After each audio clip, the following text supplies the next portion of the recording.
Family members of the Life Esidimeni patients will attend a healing ceremony at Freedom Park this morning. It's aimed at giving families who've not told their stories through testimonies at the arbitration or at the first healing session to have an opportunity to talk. The sessions will also allow the provincial government to offer a public apology and pledge that this will never happen again. ENCA reporter Erin Bates is covering that story for us. She joins us now live. Erin, a very good morning to you and thank you so much again for your time. Now, the place where you're standing is incredibly symbolic. Do tell us more.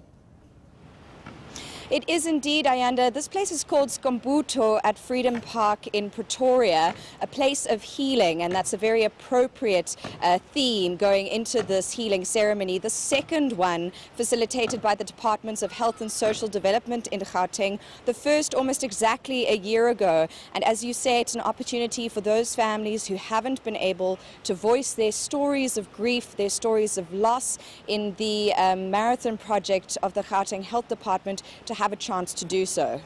Now, Erin, do we know who's going to be in attendance? Because we know throughout the arbitration, some of the officials have been playing hide and seek. Who's going to be present there today?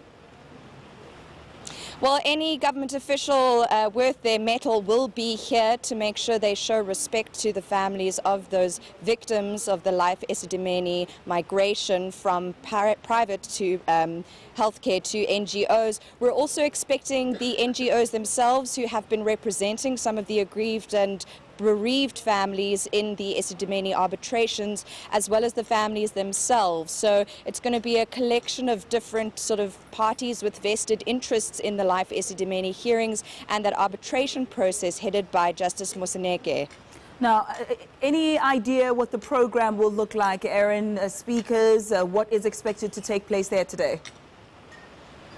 Yes, the families will begin providing their testimonies. There will, of course, be addresses by government officials, including those from the Departments of Social Development and Health. And then they will also have an opportunity to make a very formal public apology and commit to not letting anything like this happen again.